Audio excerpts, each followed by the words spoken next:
International solidarity is fundamental to the work of our union, and it's inspired by you, our members, and it's our commitment to global justice.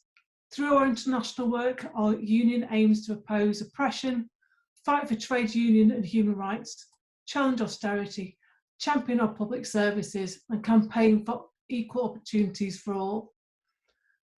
So that brings us to where we are today and about why this event is so important, why we need to be talking about justice for Colombia. So despite, in 2016, the Colombian government, the Revolutionary Armed Forces, signing an agreement to end decades of armed conflict, Colombia is still the world's most dangerous country to trade unionists, with over 3,000 killed between 1971 and 2018. Teachers are the worst affected sector, with FECODE registering more than 1,000 educators being killed, including around 35 since the start of 2018. And it's important just a moment to reflect on why teachers and academics or trade unions are being so targeted. They form part of the most organised trade union sector. They speak out in support of improved working conditions, and they are community leaders in the struggle for peace, human rights and social justice. But teachers continue to demand decent conditions.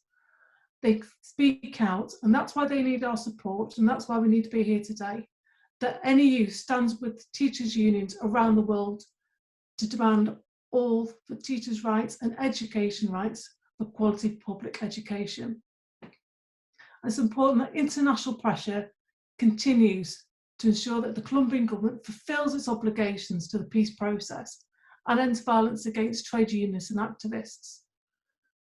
So I would suggest that if you're not already affiliated or had a look at it, I'd suggest that you do have a look at Justice Colombia website.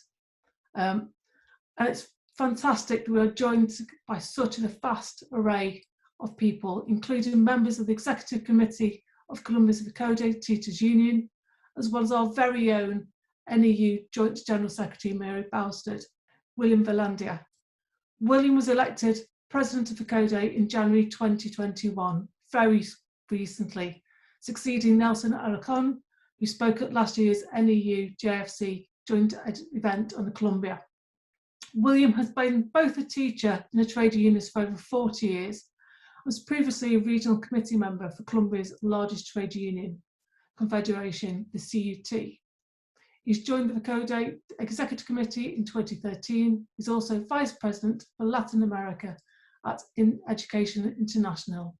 Over to you, William, and welcome. So as Martha has said, part of the strength in our country has been international accompaniment. That is what this blessed government fears the most. And that has put a hold on a politic of annihilation. They've used the pandemic to privatize, marketize everything. We're treated as a laboratory, and as Marta has said, the position of Colombia gives great monopolies, possibilities for control across Latin America. We've been turned into a laboratory, like I said, to experiment with processes of privatization.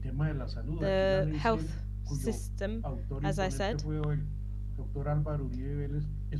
and the fact that now Uribe Vélez has been in a process, a legal process, goes to show there's a very complex situation here. For here, the international solidarity has been key.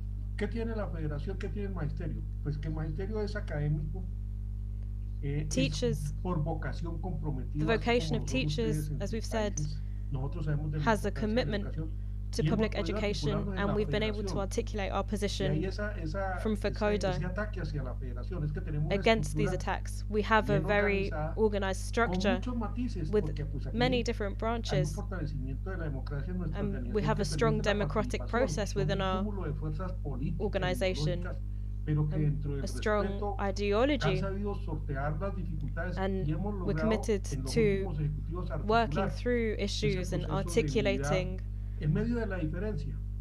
the importance of unity in the midst of difference. Even so, the government has dedicated itself to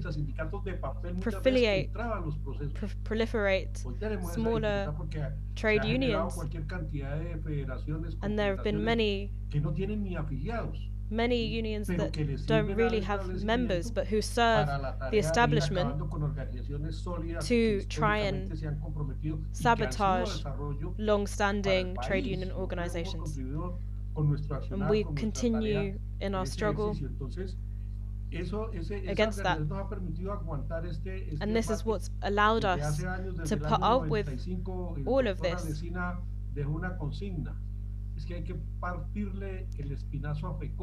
And there was in 95, there was an aim to break the spine of FECODE, and they have not been able to. But this government hasn't complied with the peace agreement, and the violence against leaders has continued, and it wants to end with the peace process. It's not interested in peace. It wants to bring an end to the transitional justice system. That's why we say it's been politic. There have been policies against FECODE by the government itself. So what we've done is work with teachers, to keep working with families in that process of resistance. Marth has also been working on campaigns,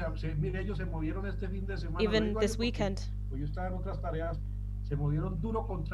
There was a demonstration about this. So the social media as well, or the main media channels, are all biased in favor of the government. And so many people in this country just believe in the lies that are being promulgated. Disculpa, But we have managed. William, ¿puedes hablar un poquito más despacito? Muchísimas gracias. Thank you very much. We have managed through the channels that we do have, the social media channels that we do have, we've managed to clarify some of those things. They've accused us of being collaborators with the guerrilla, of being recruiters, and I've lived it myself because I come from a time and where we didn't have that safety. People would try and stigmatize us to generate, let's say, a disgust with FECODE and with the teachers of the country. And the funny thing is that the national government and the Ministry of Education hasn't said anything about this. And that's even though we are the teachers of this country. So, in this process, we're preparing a campaign to really show what the Federation has been, what it is now, and what it will bring to the Colombian people. And lastly, to ask to keep your accompaniment throughout this entire process, because as I say, if there's one thing that this government is really scared of, it's the international pressure. It's the only thing.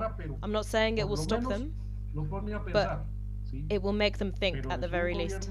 But it's a completely immoral government. But amidst of all these discussions, we're going forwards. We've had the accompaniment from communities, the discriminatory messages against FECODE. It does leave its mark. We've got to do a very strong campaign of really showing what it is that teachers do in this country. We are doing an investigation into schools of really looking at what that situation is in schools. And we're doing that at a wider level across Latin America, because the fight isn't just in Colombia. For instance, in Uruguay, there's a big attack against public education, and we participated in campaign for solidarity with Uruguayan teachers. Because in the rush to hand over everything to the private sector, there's been a lot of hatred towards the teaching profession. We're in a political moment because there will be an election next year, so we're seeking unity between progressive groups, organizations, and consult with each other so that we can unify, so we can come out with one proposal and start really designing policies that will allow us to recuperate the peace process in a democratic state. Because if there's one thing the government has done in this era, is that it's taken control of all public sectors. It has at its feet the Attorney General's office. It controls parts of the judiciary. It controls the Ministry of Defense. And the High Courts are basically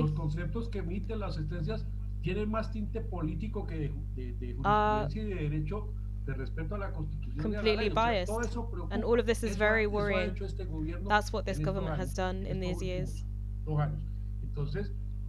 So we've had to really resist this, and the best support that we've had is the accompaniment you have given us, and we'll keep asking for that solidarity and reaching those international organisms that we can come to as workers that have been affected across all sectors of the country.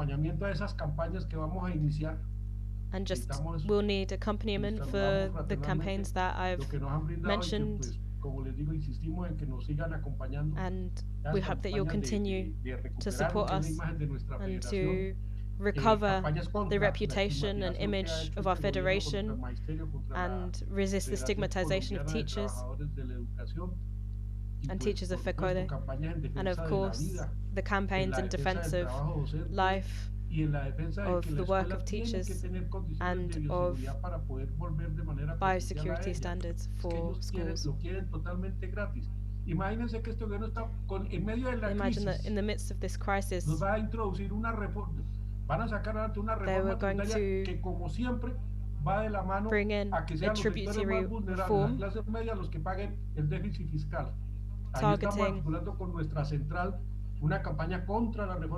targeting the people who will have to pay for this. And as I tell you, they want to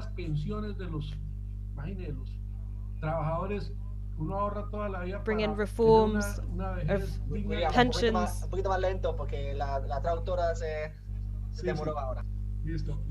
I'm telling you that today the struggle is that across all the congresses we'll be resisting the reforms on taxes that's coming through tomorrow, and we have to show a united front, because it's a reform that, as I tell you, is going to put a tax on the family basket, on pensions, and put taxes on those, put taxes on wages of working people. So we need to be prepared. We're accompanying a project that is demanding a universal basic income in this country, because the pandemic, unemployment, the informality, that has all escalated, and the government hasn't shown any care. It opens up the economy without any conditions for the people. Opening up schools, for instance, has a whole economic business chain behind it, and that's what they care about, but they don't actually care about the safety of the children, of communities, of teachers. What matters is to them is what the schools represent in terms of the market. And we as teachers say, of course we want to go back, but only with certain guarantees, as verified by the scientific community and those and others who know what the situation is and what really minimizes the risk of contagion. As I've said, we're now in the third peak, and this is reflected in 15 capitals of departments across the country. But apparently we have to go back to teaching in classrooms. And so that's the struggle that we face. And thank you so much for what you've done for us. And we invite you to keep accompanying us in this entire process to advance the defense of life, the search for peace, and guarantees of a decent life, and the right to education for our youth and children of Colombia. Thank you very much. What's happening across the globe about the neoliberal privatisation of education that's happening to us. And I think that's a really useful spot to hand over to our very own Mary Bousted, who'll be talking to us. She is, for those who don't know, she's the Vice Chair of the Justice for Colombia. So obviously has a great interest in this, and I'm sure she's going to give us such an insight that how we can be working together with organisations to do it.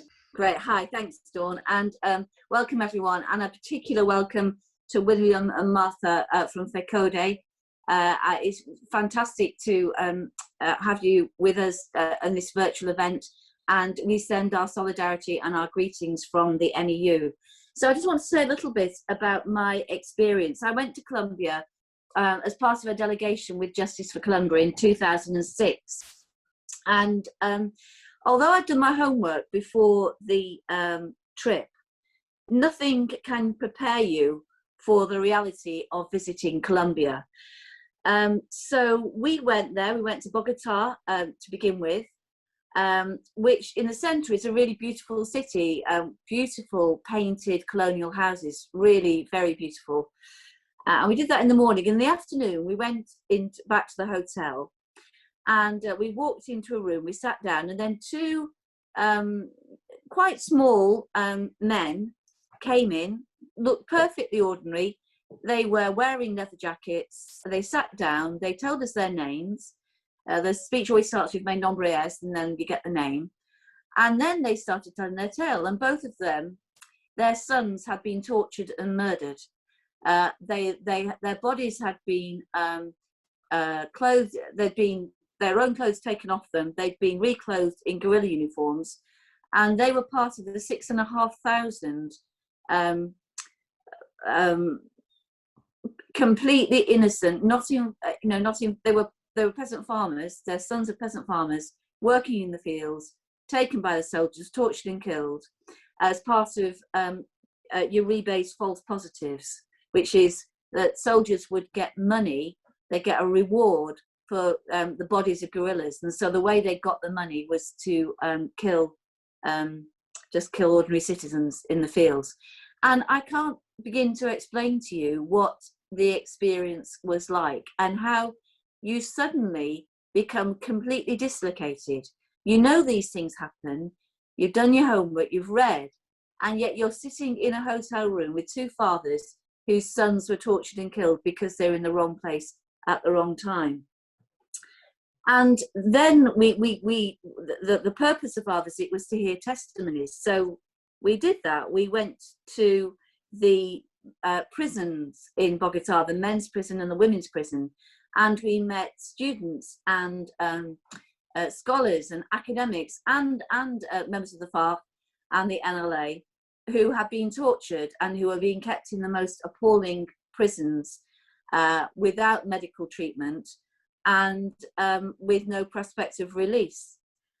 We went to Medellin, and we went to see a human rights commission where the peasants had protested on the highway against the lack of any infrastructure and against state brutality. And because they had protested, 30 of them had been killed. Some of them had been beheaded on the highway.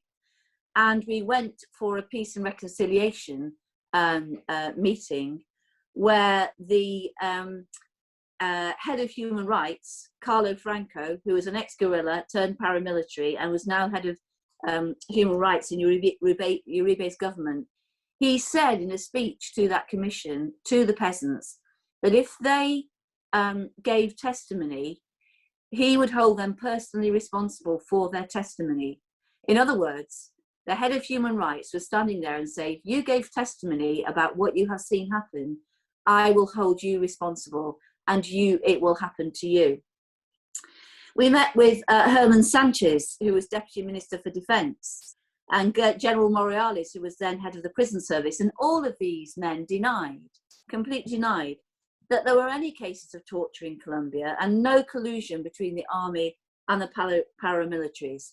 I mean, this was ridiculous. It was ridiculous evidence. It contradicted the United Nations Commission for Human Rights, the intra-American courts, and what was witnessed by our own eyes.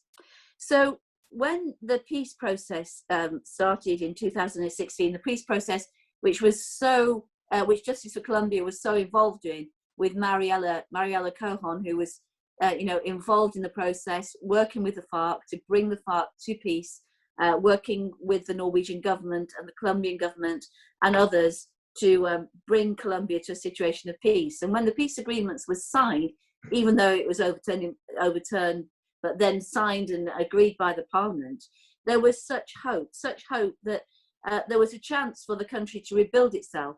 There was a chance for all parties and all players to become involved in the democratic process. There was a chance for infrastructure in the poorest regions, which have been starved of infrastructure. Farmers turned to growing cocaine because there's no way to get any other produce to market. There was a chance that the vicious violence, the horrific violence would cease. But unfortunately, there has been too much against the peace process to work in anything like it should do.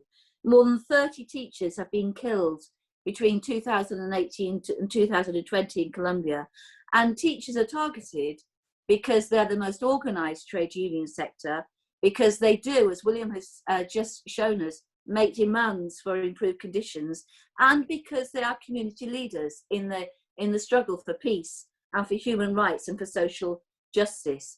And that's why such vicious and violent efforts are made to silence their voices. In the 2006, when I went to the FECODE offices to speak to the then president, in that weekend, just that weekend before, 2 teachers had been killed. And when I went to Medellin and I went to the office of FECODE, the regional secretary was showing me the photographs of the teachers in Medellin and in that area which had been killed in the past year, and there were dozens of them.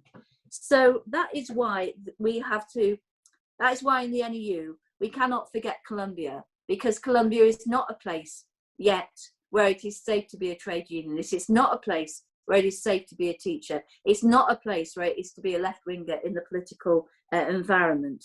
And that's why the NEU continues to campaign and fight for Colombia. So in September 2020, last year, we signed a letter with 23 other trade unions, plus the TUC, the Scottish TUC, and the Irish Congress of Trade Unions, addressed to the Colombian government's Human Rights Commissioner over violence in the country, including the police killings of several protesters in Bogota, where they fired just straight into the crowd.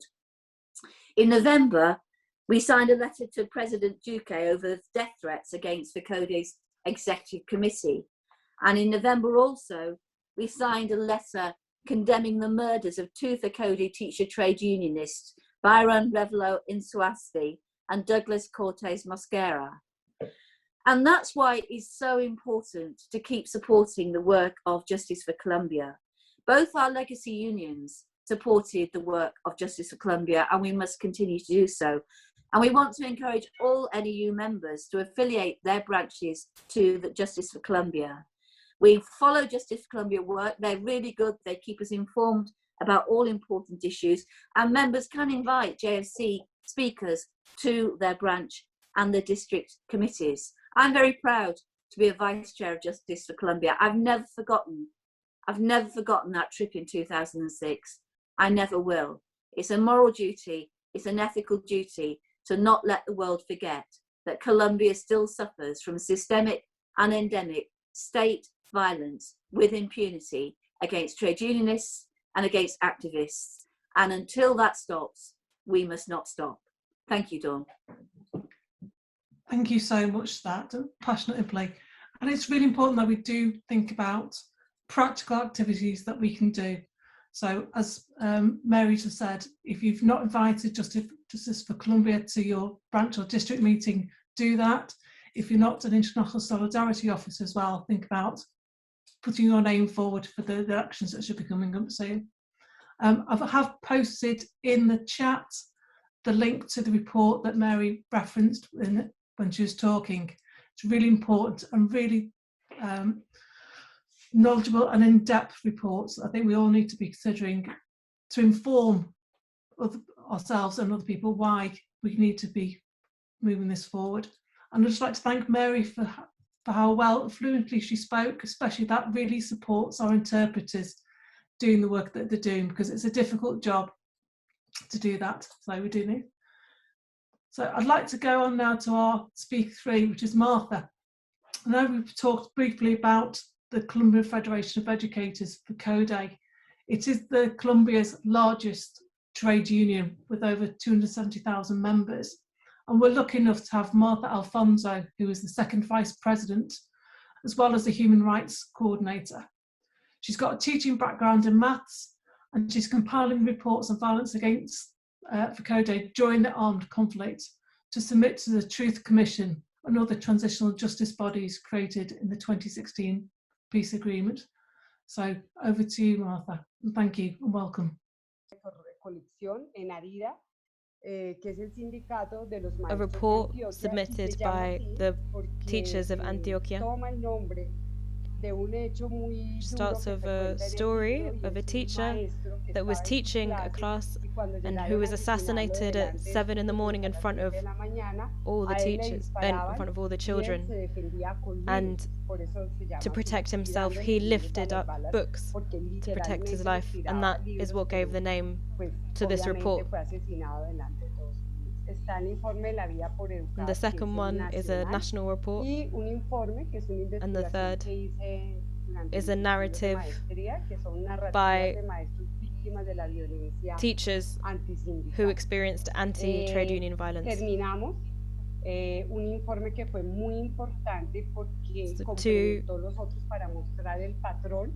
to demonstrate, this is the photo that Mary was talking about of teachers from Antioquia. Here is just a part of the teachers who were assassinated. And here we show the pattern which is continuing to be repeated in the country. To close, I can let you know that on Wednesday we managed to submit a report to the Truth Commission, which goes beyond a discussion of violence against teachers, because schools have been a center of control, and that's why we've seen children who've been bombarded, who've lived through the war, not only because the armed groups that attack them, but because children have so very few places to go. So today precisely, this is even clearer in the context of the pandemic. There has been a lot of destruction of schools. So here is an example in Valle, schools that haven't been rebuilt, and there's been a very beautiful piece of work called The Silences, which shows photos of schools during the war. So for us, that's why these spaces of socialization,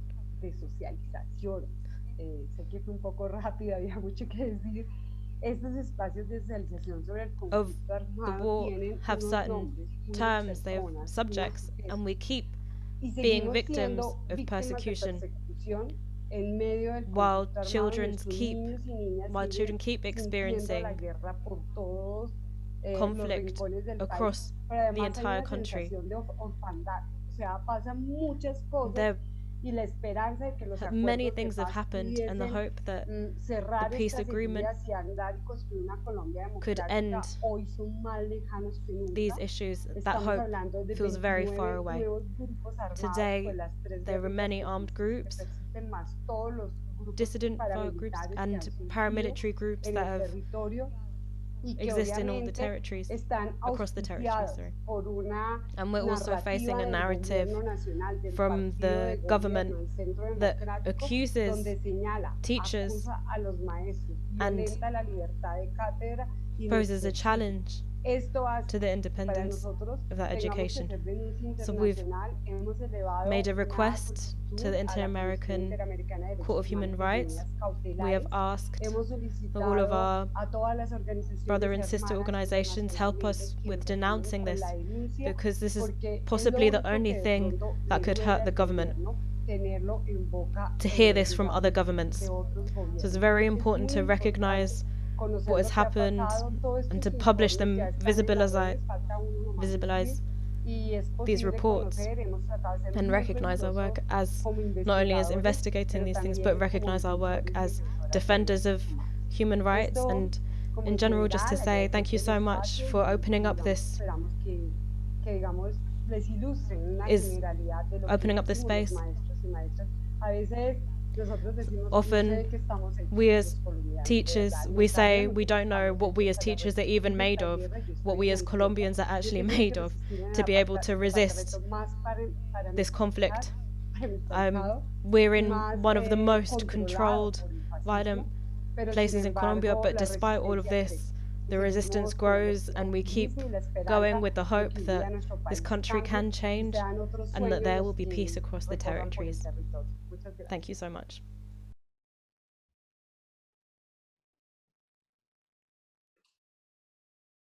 Thank you. Thank you so much for such an amazing story and a powerful story. There's been so many comments within the chat that says that we stand with you, that we want to work with you, that we will support you in getting the eyes on the world and the work that you do and the things that you are working for. And thank you for sharing so much with that. So over to our last speaker, who is Hasan Dodwell, who is the Director of Justice for the Colombia, which is the TUC's official campaign to support trade unionism, human rights and peace in Colombia. So thank you, and over to you, Hasan. Thank you very much, Dawn, and thank you to both you and Mary for all the support from NEU that we know goes back a long time, pre-NEU, from ATL, NUT, and big hi to Martha and William. Thanks so much for joining us today. I'm just going to touch a little bit on sort of JFC activities, but also zoom in a little bit to give a bit more of a detailed update on the peace process that hopefully will be of interest to people listening. Justice for Colombia, as many of you will know, was set up in around 2002, particularly in the context of the violence, the extreme violence against trade unionists, but also in the context of the broader violence against social activists. We've had mentioned that since the 1970s, there's been over 3,000 trade unionists killed in Colombia. And to boil that down, we're talking on average 70 trade unionists per year over that sort of 40-year period, 13 trade unionists per month over all of this time. And if we look at the current moment, we are in a moment in Colombia of an extreme human rights crisis. a peak, if you like, from previous years. And according to Colombian organizations, we've had in just the last 5 years, or under 5 years, over 1,000 community activists killed, including trade unionists, environmental activists, Afro-Colombian activists, peasant activists, students. And what Justice for Colombia, we've always emphasized, following the voices of the Colombian organization we work with, is at the root of all of this is the social and political inequality that has always existed in Colombia. There's extreme wealth in terms of natural resources in Colombia, but at the same time there's extreme poverty. And anyone in Colombia who's organized to respond to this, to bring about a more equitable society, has been targeted. And that's sort of the broad framework within which we can understand what's happening in Colombia. And that's why in Justice for Colombia's campaigns, whether it's in our human rights campaigns, our trade union campaigns, our campaign for peace, there's always at the core recognition of the social conditions that lie at the root of it all. I'm going to look now at the peace process, which is relevant to what I've just said. The peace process took place between 2012 and 2016 between the largest guerrilla organization, the FARC, and the Colombian state, represented by the Colombian government, of course. And there were 5 sort of significant chapters in that agreement. They looked at issue of land, political participation, victims, the question of transitional justice and victims, the end of the armed conflict, the reincorporation of former combatants, and the question of drugs. These are sort of the 5 core areas of the peace agreement. And what for us was so important about the peace process, and continues to be important today, is that as well as the humanitarian desire for peace, which is always going to be there in terms of a desire to end an armed conflict, there were also elements inside the peace agreement to start to make big steps to address these social and political inequalities. So that's why for us the peace process was so important, and still today continues to be something to fight for in terms of its full implementation. So where's the peace process at today? Now, a really important contextual factor is that there was a change of government from when the peace process was negotiated and signed to today. And that government that came in is an extreme right government. It's a government that is supported by people that were very hostile to the agreement, very hostile to the peace process. The current government is supported by sectors of society that ultimately have benefited economically from war, but also they don't want the full truth to come out. It's convenient for them that the discourse is still that all of the problems in Colombia were caused by the guerrillas. Because if you have a process of transitional justice and a truth commission, it's going to shine a light on the fact that crimes were committed on all sides of the armed conflict, and that a lot of economic interests were involved in some of in a lot of the reasons for the violence in Colombia. So inevitably, as you might imagine, or I'm sure you all know, the implementation of the agreement has been slow, or in some areas non-existent. But there have been some advances, and for us it's always important to also highlight the advances to show what the potential is for the peace process and for this agreement, and to highlight those advances and start with the transitional justice process. And Marth has been talking about the reports that they've been able to bring to the Truth Commission, to the transitional justice system. And that's been a really important new process that's been started in Colombia. There's 3 chambers to the transitional justice system. There's a court system, a transitional justice court, that's called the HEP. There's a Truth Commission, and then there's a unit to the search for people who were disappeared, and there's tens of thousands of people who have just disappeared and their families know nothing about their whereabouts. So this is really positive that this has been set in motion.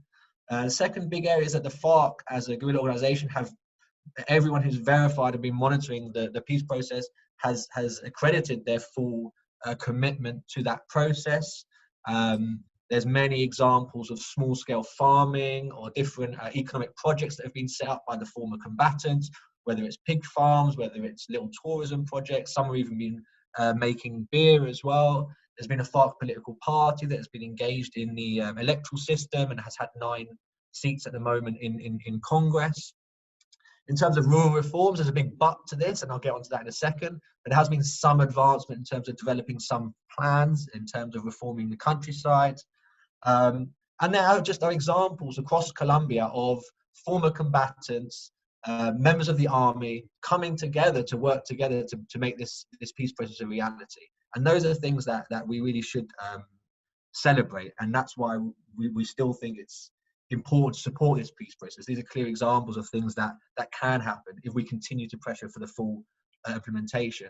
Importantly also for us in Britain is that Britain is actually the pen holder. It's called being a pen holder to a resolution. So Britain's the pen holder to the Security Council resolution on the Colombian peace process in the UN Security Council. So the British government has a particular role and to ensure that this agreement is implemented. So that gives us an additional reason and also leverage to make sure that the British government's doing all it can to see this peace process being successful, whether it's from trade unions or whether it's speaking with our MPs to make sure that stays on the agenda. Now I'm going to focus on some of the major problems at the moment and zoom in a little bit to what's been mentioned already. And I'll talk about 4 big areas. The first is the question of land. Now this, like I spoke about social inequality being at the root of a lot of the violence, unsurprisingly, the land measures that were supposed to be implemented have advanced the least. There was supposed to be 3 million of hectares of land given to landless peasants, 7 million hectares of land titles for peasant farmers who are working land but haven't got it legalized. That was supposed to happen as part of the peace agreement. That has been almost non-existent, the advances in that area. The second big problematic area is the projects for the former FARC combatants. I spoke about some projects having been developed, which is fantastic, but only 40% of the former combatants, we're talking between 13 and 14,000 people, have actually had access to the funds that they're supposed to get access to make these projects a reality. And that's almost 5 years now since they signed the agreement and laid down their weapons.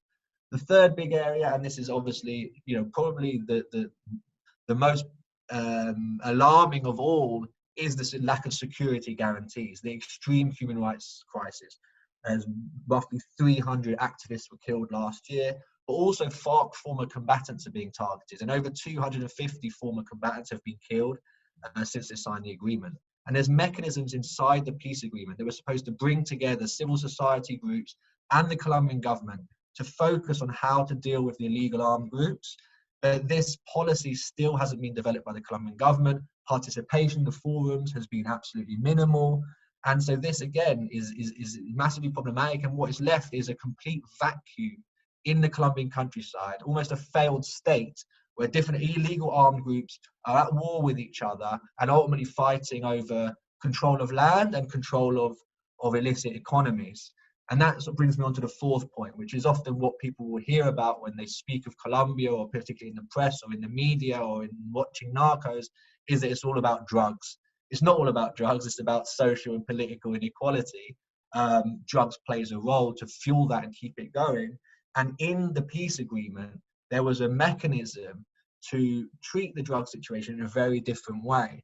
There's about 230,000 families, is estimated, that live off farming coca in Colombia. And what the peace agreement said was, let's stop criminalizing these people. Let's focus on the social conditions that lead to them growing coca, because they grow coca because they have no other options. So this was a really positive step. And what was brought in with the agreement was that instead of forced eradication, there'd be mutually agreed manual eradication, and then a process towards alternative crops and alternative economic opportunities.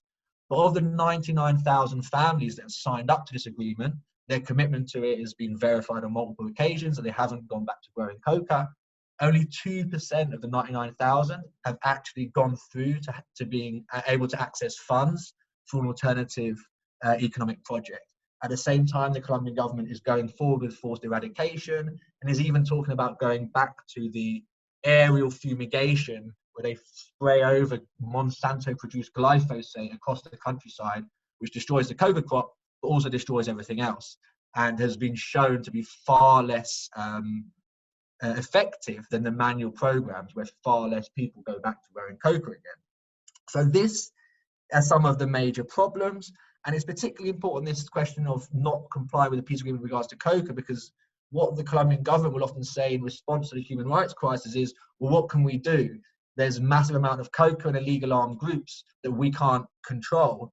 Well, what we say is that, and it is true there's been a massive increase in Coca production since the peace process began, but what we say is, well, the answer to that is implementing more of the peace agreement.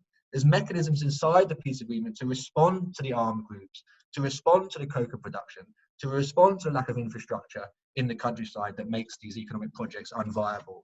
So this is why, for us, it's so important to continue focusing on the peace process. Of course, alongside our human rights campaign, our trade union work, none of it is separated. It's all one and part of the same for us. But I just wanted to focus a little bit more in detail on what is going on with the peace process today. So just to finish up with, just to say how amazing it's been over the last year to really see this teacher trade union focused campaign take off, you know, with the support of NEU and other education unions alongside FECODE, with the different actions that Mary talked about and the events that we've been doing. And for me personally, you know, a real privilege to be on this panel today with the colleagues from FECODE, who are really on the front line in Colombia in terms of demanding social justice. And the last year they've had a barrage of attacks, whether it's been threats, whether it's been defamation from members of the political party of the Colombian government, but also to be on the panel with Mary and Dawn and NEU, just such long-term supporters of justice for Colombia. When I was looking at when you went to Colombia, Mary, so it was 2006, I was like, you know, that's a long time committed to this cause. So, you know, thank you so much for that. So yeah, just to everybody, you know, anyone new today, you know, give us a call, get involved. Let's continue to build what's already been built over so many years by so many people in Britain and Ireland in the trade union movement. And for everyone already involved, let's keep making it bigger and stronger to support our colleagues in Colombia. Thank you very much. Brilliant, thank you so much. And you're absolutely right, Hasan. It's people that make the movement, and it's the people in this meeting today who will help build that movement. There's been a couple of questions put in the chat as well, so I'll combine those. If anybody wants to actually ask a question in person, please do raise your hand. But what I'll do is ask those two questions to the panel for Cam. Those two questions, well, two of them could be summarised as to what can one thing an individual NEU member do to support this? And the other question is a bigger question, which is about what are the governments around the world doing to put pressure on the government in Colombia to make changes. So if I could come to Mary, would you like to take that question first? Then I'll come to Martha. Thanks, Dawn. I think what you can do is, first of all, be aware, be knowledgeable about Colombia, get your branch, you know, get a speaker from JFC to your branch and get your branch to become a branch member of Justice Colombia, and so that you can keep being informed. And as for governments, I think the tragedy of Colombia has been that governments have been very, very reluctant to become involved. When we came back in 2006, we wrote letters to the government, then a Labour government, to say stop funding the Colombian armed forces. I remember before we went, I can't remember the name of the armed forces minister who we spoke to, but he was absolutely foul to us, absolutely foul to Mariella and myself when we went to see him. Just completely lost his rag and said, didn't we want the Colombian armed forces to be better? And we said, well, yes, we do, but you don't make them better by funding them.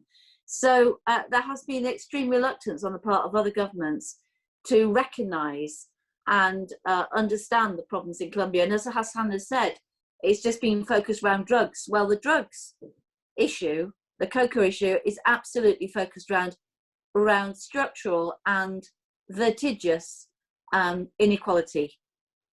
A very few very rich people and the vast majority of the population living in extreme poverty, as you saw on Marth's slide. Thank you so much. Marta, would you like to answer the question? So what one thing would you like our NEU members to do to support you, and what have the governments around the world been doing to support you in the movement? And we'll come to William and then Hasan. For us, it's very important to keep denouncing across all channels what's happening, so that the full reality of what's happening in Colombia can be seen. Because, as has been said, Colombia is a very beautiful, diverse, multicultural country, but we're in the middle of a process that we can't get out of, and we recognize that the peace process has really changed the discourse. And we have a situation that we've not yet mentioned, and it's the geostrategic location of Colombia. We're neighbors of Venezuela, we're at the top of South America and have two coasts, and for the USA, Colombia has been fundamental in the control of Latin America, and that has meant that you can see it in the alliance between Trump and Bolsonaro, and the support for fascism, which is what is happening in Brazil and here, and same with Uribe Vélez, the ex-president. And so we need to break that information that's going out there and inform people about the reality. And this leads me to my second answer, is that Colombia has a geostrategic location for North American imperialism, and sometimes other countries don't want to get involved because the struggle around what's happening in Venezuela is key. There has been a lot of displacement